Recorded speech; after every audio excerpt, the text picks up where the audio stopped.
Sebelum mendengarkan, kami hanya sekedar menyarankan Anda. Ada baiknya jika Anda memposisikan tubuh Anda dengan tenang. Tenangkan perasaan Anda dan disertai dengan mengucapkan basmalah. Terima kasih dan selamat mendengarkan. Assalamualaikum warahmatullahi wabarakatuh.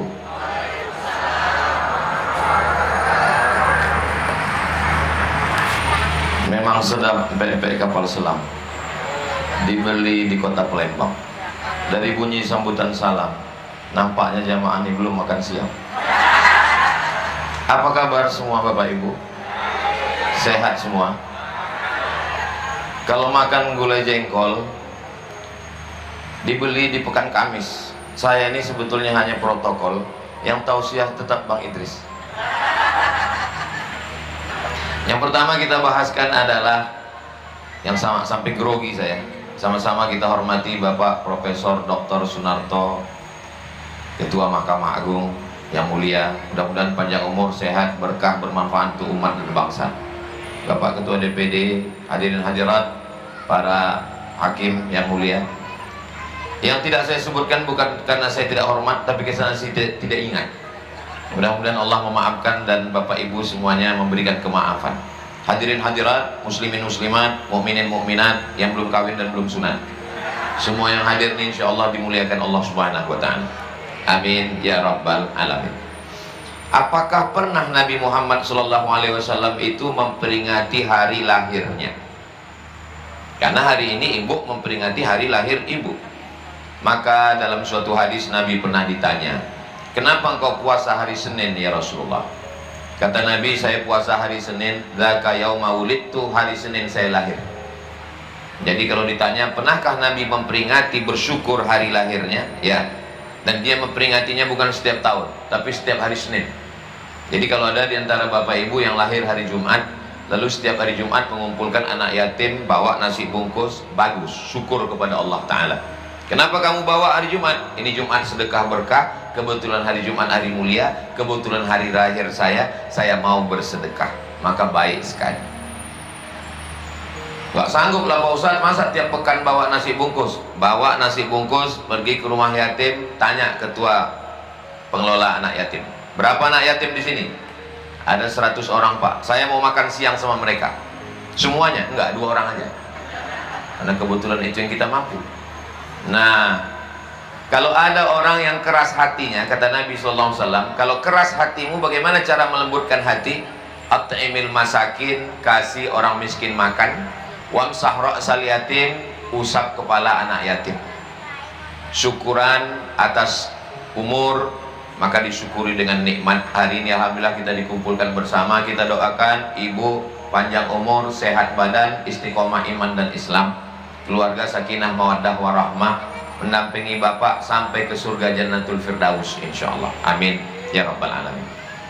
Man ahsana ilaikum, siapa yang berbuat baik kepada kamu, fakafi'uhu, balaslah. Fa illam tajidu, kalau kamu tidak sanggup membalas, fad'u lahu, doakanlah. Apa doanya untuk umur? Barakallahu fi umrik, semoga Allah memberikan berkah umur. Apakah mesti bahasa Arab? Enggak, bebas doa. Kita bahasa Arab itu hanya sholat saja. Adapun di luar sholat, kita sholat doa pakai bahasa Indonesia. Lahir anak orang, kita mintakan berkahnya. Barakallahu laka fil mauhub wa syakartal wahid wa ruzikta birrahu wa balagha asyuddahu. Kalau hafal, kalau nggak hafal gerak-gerakkan aja mulut. Apa yang kau baca tadi? Urus sajalah doa kau, jangan kau tanya doa. Doanya berkah. Ada orang menikah, besok hari Ahad, pesta, datang kita ke hotel, ucapkan doa berkah. Barakallahu lakuma wa baraka alaikuma wa jama'a bainakuma fi khair. Pak Ustadz, ini yang mau nikah ini kawan saya sekantor, saya beda agama dengannya. Dalam Islam hubungan sosial tidak ada batasan. Wala ana abidum ma'abattum wala antum abiduna ma'abud lakum dinukum waliyadin. Kawan kita, sahabat kita, tetangga kita, jiran kita, satu sekolah, satu komplek, nikah anaknya, datang kita ke atas pentas, ucapkan selamat menempuh hidup baru, bahagia selalu. Cukup, sesuai. Yang pula naik ke atas, barakallahu lakuma. Nah, tentu saudara kita satu. Saat ada saudara kita ini yang diikat dengan satu ikatan tauhid, la ilaha illallah Muhammadur Rasulullah. Tapi ada yang diikat dengan kebangsaan. satu bangsa, satu tanah air, diikat dengan Pancasila dan Undang-Undang Dasar 1945. Bagaimana ajaran Islam? La yanhakumullahu 'anil ladzina lam yuqatilukum fid din.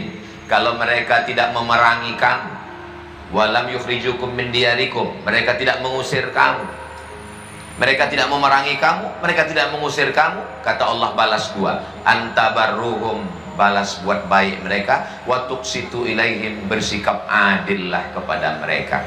La yajrimannakum syana'anu qaumin ala an ta'dilu, jangan karena berbeda agama lalu kamu tidak adil. I'dilu huwa aqrabu littaqwa, bersikap adillah karena ketakwaan itu dekat kepada Allah Subhanahu wa taala. Di Mesir, saya kebetulan di Mesir tahun 98 sampai 2002. Itu Kristen Ortodok Koptik masih ada 6%. Saya tinggal di bawah, tuan rumah saya di atas orang Kristen Ortodok Koptik. Dan pada zaman pemerintahan pertama, gubernurnya namanya Amr bin As. Tiba-tiba ada yang rumahnya kena gusur karena perluasan tanah. Ngelapor kepada Umar bin Khattab. Umar bin Khattab Amirul Mukminin, presiden yang ada di Madinah. Ini Amr bin As yang ada di Mesir. Mesir waktu itu provinsinya. Ini kenapa rumah saya kena gusur karena perluasan jalan. Umar bin Khattab mengambil tulang. Tulang itu dia coret pakai pedang, bawa berikan ke gubernur. Gubernur melihat tulang ada garis yang lurus. Apa maknanya? Maknanya bersikap luruslah kamu karena kamu nanti mati akan jadi tulang. Nah ini kalau payah membuat surat habis tinta stempel perlu juga. Bapak-bapak ibu hakim, buat tulang lurus kasih ke dia. Supaya tahu bahwa kita ini semua akan menjadi tulang dan kita mesti bersikap lurus, berpikir lurus, berkata lurus, bertindak lurus sesuai permintaan kita kepada Allah. Ihdinas siratal mustaqim. Saya sebenarnya menyampaikan ini tidaklah saya menceramahi bapak profesor-profesor, hakim-hakim yang mulia, tidak. Jadi saya sekarang ini tidak merasa sedang ceramah di depan hakim profesor. Saya sedang menghadap ke kamera dan ini akan diupload di channel YouTube, bisa ditonton di channel Ustadz Abdul Somad Official. Subscribe, like, share, and comment. Mana tahu nanti ada yang mau ulang tahun anaknya, katanya ulang tahun ini Pak Ustadz. Ulang tahun adalah kesyukuran atas nikmat umur yang sudah ditetapkan Allah Subhanahu wa taala. Kenapa kita tidak tahu umur kita berapa? Biarlah itu rahasia Allah. Tidak semua pengetahuan itu diberikan Allah kepada kita. Ada yang dia rahasiakan. Di antara yang dia rahasiakan adalah jodoh. Nggak tahu kita nikah sama siapa. Di antara yang dirahasiakan adalah hari kematian. Kita tak tahu matinya kapan. Bayangkan kalau saya tahu mati saya kapan. Saya nggak semangat hari ini. Ustaz datang nanti ya ceramah tempat kami. Enggak lah Pak Hakim. Kenapa? Aku udah mau mati. Maka ini biarlah jadi rahasia Allah. Kita tetap semangat terus. Syukuri nikmat umur yang sudah ada. Nikmat pertama yang ditanya Allah nanti di akhirat bukan nikmat harta. Nikmat pertama yang ditanya, la yazulu qadama abdin, kaki seorang manusia akan tetap tegak berdiri di padang mahsyar. Kita bukan duduk sebagai tamu yang terhormat, kita berdiri hatta yus'al, sampai disoal 4 pertanyaan bocoran dalam hadis Nabi. Yang pertama ditanya adalah an umrihi fima afna, umur kemana saja dihabiskan. Orang zaman dulu umurnya tak banyak habis. Orang zaman sekarang umur habis semua. Untuk scroll aja habis 1 jam. Entah apa yang mau ditengok, baca-baca komen aja habis 1 jam. TikTok, Instagram, Telegram, miligram, kilogram, Facebook, grup-grup WhatsApp. Maka kita pikirkan apa yang akan kita bawa, apa yang akan kita pertanggungjawabkan. Setiap menit, setiap detik akan diminta tanggung jawab di hadapan Allah Subhanahu wa taala. Mudah-mudahan saya yang ngomong ini, setiap umur saya juga nanti bisa saya pertanggungjawabkan insyaallah. Amin ya rabbal. Saudaraku yang dimuliakan Allah Subhanahu wa taala, kedatangan saya untuk mengingat juga umur saya dan mendoakan ibunda. Mudah-mudahan Allah Subhanahu wa taala semua kita yang hadir ini umurnya berkah, dan semua yang lalu-lalu apa boleh buat kita minta ampun kepada Allah. Mudah-mudahan Allah mengampunkan semua dosa, semua silap, semua salah kita insyaallah. Amin ya rabbal alamin. Selesai acara pertama, ulang tahun ibu. Ada 3 lagi. Kenapa ibu yang Ustaz bahas duluan? Ladies first. Ini profesor-profesor, hakim-hakim yang mulia, DPD yang hebat-hebat ini, semuanya dilahirkan perempuan. Jadi kalau begitu lebih hebat laki-laki apa perempuan? Dengar Pak, jangan dilawan. Ini yang menjawab ini makhluk terkuat di dunia. Sign kanan belok kiri. Bukan saya ngomong, grup WhatsApp. Nah, selesai Ibu. Yang kedua adalah Bapak. Bapak selama 43 pengabdian, beliau bersih, dan insya Allah bersih di hadapan manusia, bersih juga di hadapan Allah Subhanahu wa Ta'ala. Lama hidup banyak dirasa, jauh berjalan banyak ditengok, lama jumpa orang macam-macam perasaan kita. Saya jumpa banyak orang, dari mulai polisi, tentara, hakim, macam-macam rasa saya. Kadang ada duduk kita dekat orang tuh, rasa-rasa duduk dekat Fir'aun. Gak boleh sebut nama, menjaga kode etik jurnalistik. Dari lubuk hati yang paling dalam saya katakan, saya duduk dengan Pak Prof Sunarto, saya duduk dekat beliau, tenang hati saya. Kenapa hati saya tenang? Apa kata beliau tadi waktu berdiri di sini? Yang saya hormati guru saya, Profesor Dr. Abdul Somad. Langsung saya pegang hidung saya, takut mengembang. Dia hakim agung, seluruh mahkamah agung dialah ketuanya. Semua hakim-hakim yang ada di dunia ini, tiba-tiba dia katakan, kalian rekam itu tadi? Mau aku upload ke Instagram. Banyak orang berilmu, banyak orang punya jabatan, tapi tak banyak orang yang punya komunikasi yang baik. Perlu kita membesarkan orang kecil macam Abdul Somad yang tak punya jabatan. Terus terang saya tersanjung.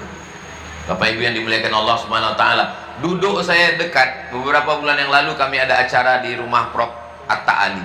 Duduk saya dekat Pak Hakim Mahkamah Agung, Bapak Profesor Dr. Haji Muhammad Syarifuddin. Dari awal sampai akhir ngobrol, cerita, selesai, sudah selesai acara, baru ada orang ngasih tahu. Tahu Ustaz siapa yang di samping tadi? Tidak, itulah dia Hakim Agung. Rasa-rasa mau saya ulang duduk balik lagi. Waktu duduk sama dia itu biasa, duduk hari ini pun biasa. Maka orang yang tidak pernah membesarkan dirinya, dia tidak akan pernah merasa jatuh. Kenapa orang bisa merasa jatuh? Nama penyakitnya post power syndrome. Kenapa? Merasa diri besar, akhirnya merasa jatuh. Saya yakin dan percaya, kita sebagai orang beragama, kita tidak pernah merasa diri kita besar. Karena setiap hari kita katakan yang besar itu Allah. Allahu Akbar. 3 yang membuat kita merasa hebat. Pertama, merasa besar. Allahu Akbar kabira. Dipuji-puji orang. Walhamdulillahi katsira. Merasa diri kita bersih. Wa subhanallahi bukratan wa asila. Yang kami hormati Profesor Dr. Abdul Somad berbisik dalam hati, kaulah yang besar Abdul Somad. Allahu Akbar kabira. Guru kami semua, ustadz kami banggakan. Walhamdulillahi katsira. Wa subhanallahi bukratan wa asila. Yang suci hanya Allah, aku penuh dengan dosa. Ustaz Somad ngomong begitu enak aja. Ustaz bilang Ustaz rendah sama dengan kami, tapi buktinya Ustaz di dalam, kami di luar. Bukan permintaan saya. Saya maunya duduk dengan Bapak Ibu semua. Ustaz Somad ngomong begitu, tapi Ustaz diistimewakan, Ustaz di atas pentas. Berapa lama lah di atas pentas ini? Selesai 4 acara ini turunlah saya ke bawah. Gak mungkin saya selamanya tegak di sini. Bapak Ibu kalau ingin betul naik ke atas ini, nanti habis acara naiklah ke atas ini. Biasa aja besti, nggak ada istimewanya juga di atas ini. Jadi ketika di atas biasa, ketika di bawah pun biasa. Apa yang dikatakan Bapak Prof tadi? Saya balik ke rumah nih Pak Ustadz, dibuatkan acara ini selamatan, mau minta izin lagi ke Pak RT dan Pak RW. Dalam hati saya, aku sudah lama tak jumpa Pak RT Pak RW. Masya Allah, tabarakallah. La yadkhulul jannah, tak masuk surga, man kana fi qalbihi, siapa yang dalam hatinya mithqala habatin min khardalin min kibrin, ada sombong walaupun sebesar biji sawi. Saya bersaksi karena duduk bersama, karena ngobrol bersama.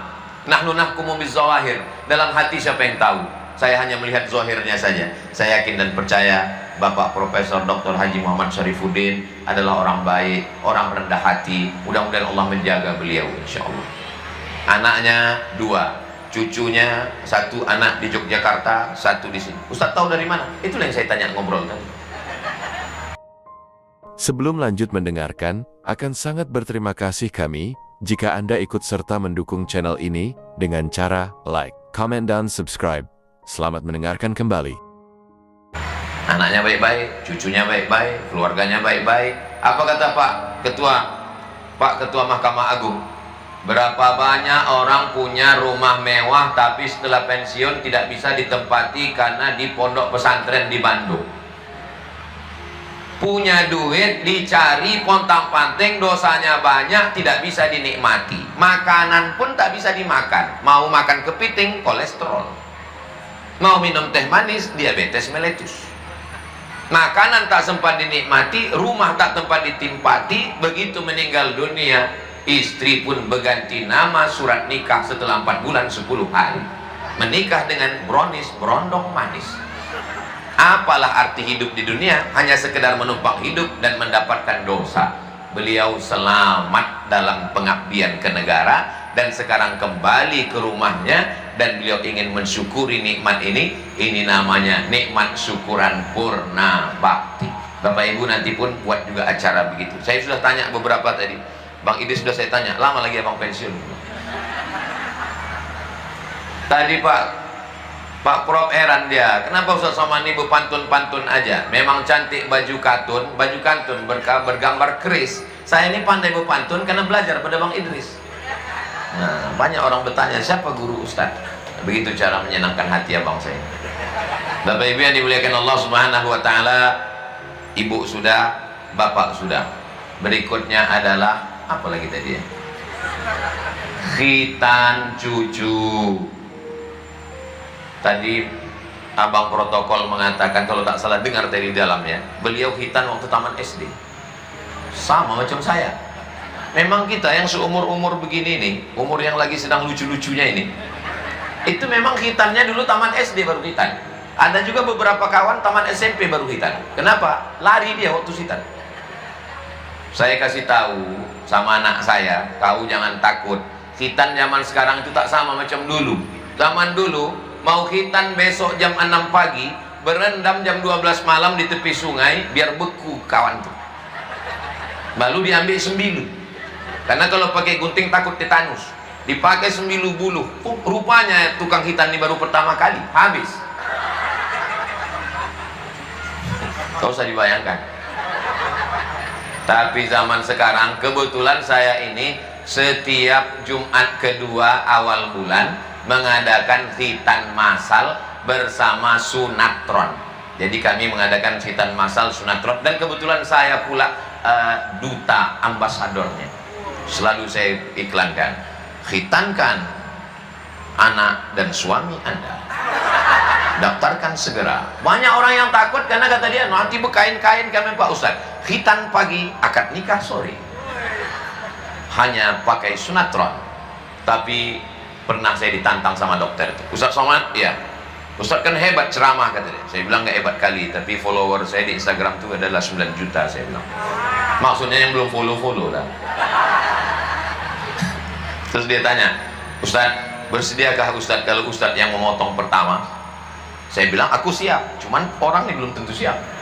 Bapak Ibu yang dimuliakan Allah, serahkan saja kepada ahlinya. Jadi Ananda sudah berkhitan, alhamdulillah. Anak saya Sami Ahmad Mesbahi Ibadillah itu berkhitannya waktu umur 8 hari. Bagus dia dikhitan kecil, jadi supaya nanti kalau dia udah besar dia tidak takut lagi. Banyak saya tengok anak-anak kecil ini menangis kalau di SD, tapi kalau udah, cuman kadang kita pula tak berani. Nah, maka saya waktu ditawari oleh Pak Dokter, Ustaz Somad, anak Ustaz nanti kami khitan umur 8 hari ya? Boleh, saya bilang. Tapi pas saya pergi ceramah, karena kalau saya di rumah takut saya. Tapi tak, saya bilang, saya kan jaga juga harga diri saya. Jadi pas sedang saya ceramah keluar, adik khitannya anak saya, alhamdulillah sudah. Jadi Bapak Ibu sekalian, kalau mau mengkhitankan anaknya, maka ini adalah dalam Islam kewajiban orang tua. Kewajiban yang pertama, kasih nama yang baik. Dikasihlah nama yang baik, nama yang selalu kita mintakan kepada Allah. Nama yang paling baik itu adalah nama yang direndahkan lalu ditinggikan. Nama yang paling rendah adalah hamba. Hamba yang tidak punya apa-apa, hamba. Lalu disandingkan dengan nama Allah. Hamba itu bahasa Arabnya abdun. disandingkan dengan nama Allah menjadi tinggi, hamba itu rendah menjadi tinggi. Abdullah, Abdurrahman, Abdurrahim, Abdus Somad.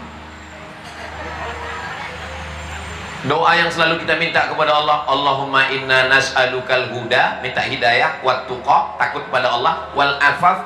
Afaf artinya menjaga diri dari syubhat, bukan dari yang haram. Bukan menjaga diri dari khamar, dari riba, dari zina, mohon maaf, bukan. Menjaga diri dari yang syubhat, yang abu-abu, yang samar-samar. Orang yang punya sifat itu namanya afif. Nama sifatnya iffah, menjaga diri. Ada orang mengatakan, what is in a name? Apalah arti sebuah nama? Dalam Islam nama itu adalah doa. Maka cucu tadi dikasih namanya Afif. Afif artinya orang yang menjaga diri dari yang syubhat. Mudah-mudahan ananda Afif yang di khitan hari ini terjaga dirinya dari segala yang samar-samar, yang haram-haram, yang makruh-makruh, insya Allah. Amin. Ini banyak orang sekarang mengasih nama anak ini main pakai ilmu cocokologi. Asal cocok-cocok udah. Kebetulan nama suami Sulaiman, nama bini Toyibah, kasih nama anak Letoy. Mohon maaf Pak Sulaiman, ini yang cerita ini Bang Idris, dia ngasih saya bahan. Kasihlah nama yang bagus-bagus. Siapa namanya? Sunarto. Bagus, nama adalah doa. Siapa namanya? Syarif. Syarif artinya mulia. Din, agama. Syarifuddin, memuliakan agama. Begitulah kasih nama yang baik-baik. Kalau tidak pakai nama Nabi Idris. Saudara yang dimuliakan Allah Subhanahu wa taala. Saya banyak juga berjumpa sama orang, macam-macam namanya. Siapa nama? Nama Camry. Merek sedan ini saya bilang. Kebetulan lahirnya 17 Agustus Pak Ustadz. Terus apa hubungannya sama Camry? Camry itu kemerdekaan Republik Indonesia. Mantap, semangat saya bilang. Bapak Ibu yang dimuliakan Allah Subhanahu wa taala. Jadi setelah anak tadi dikasih nama, kullu mauludin murhat tahanun bi aqiqatihi, setiap anak yang lahir itu tergadai karena akikahnya.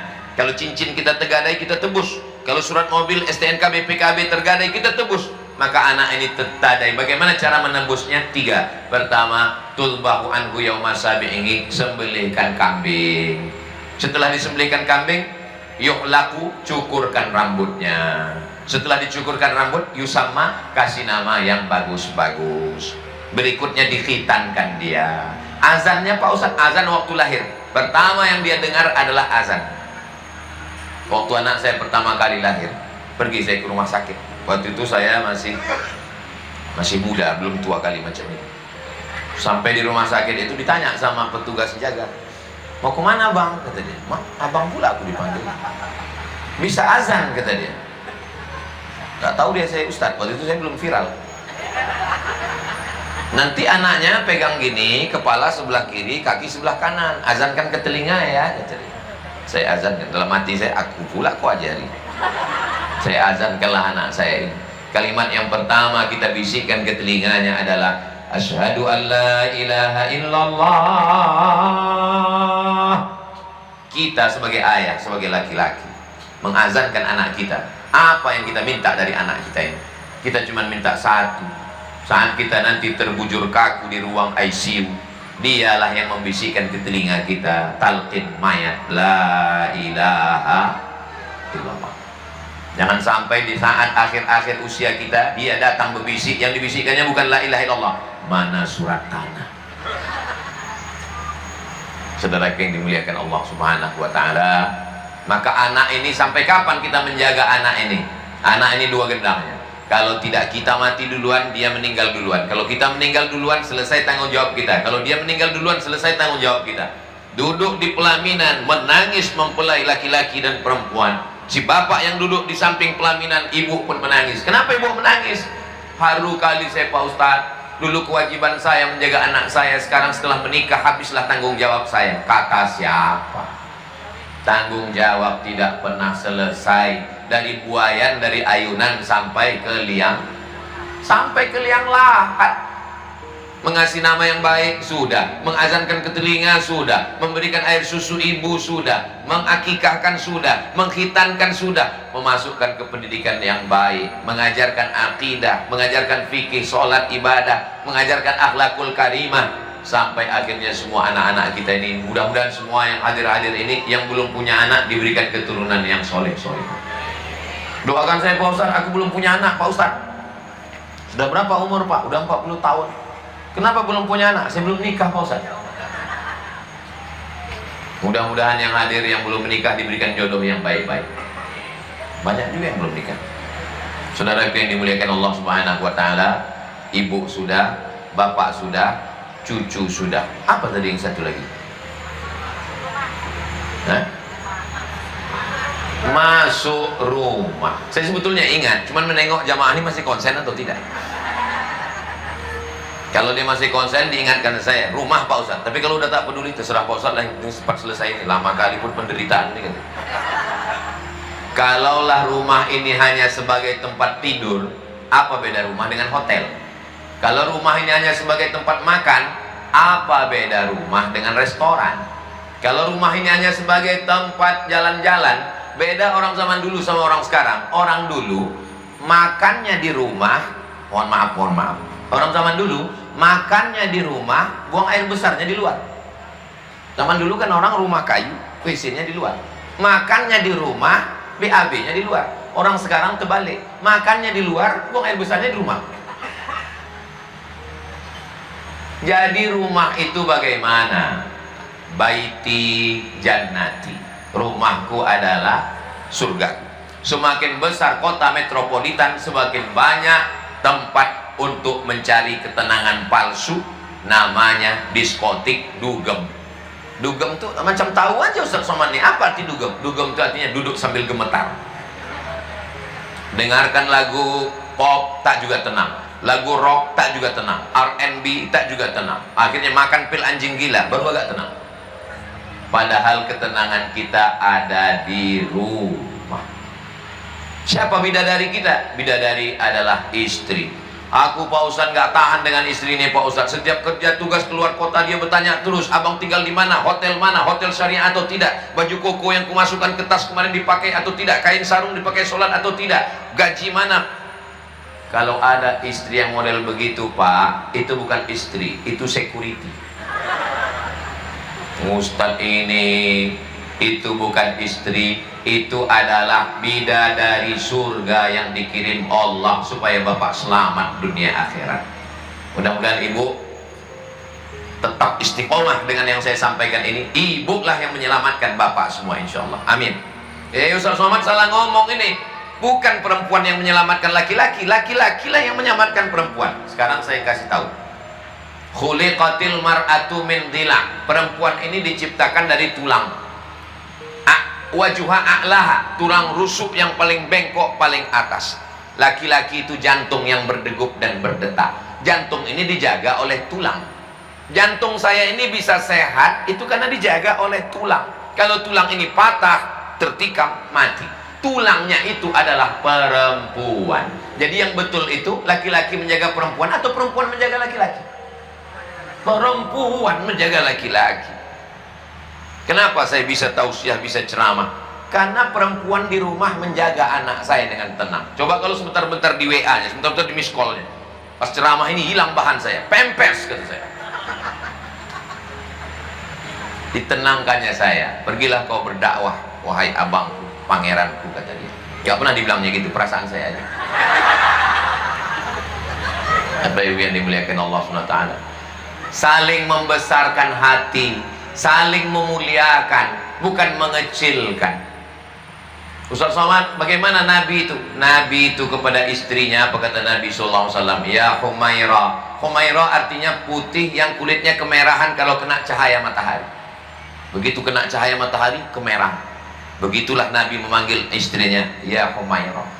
Menyenangkan hatinya, karena perempuan suka dengan kata-kata yang memuji dan memuliakan.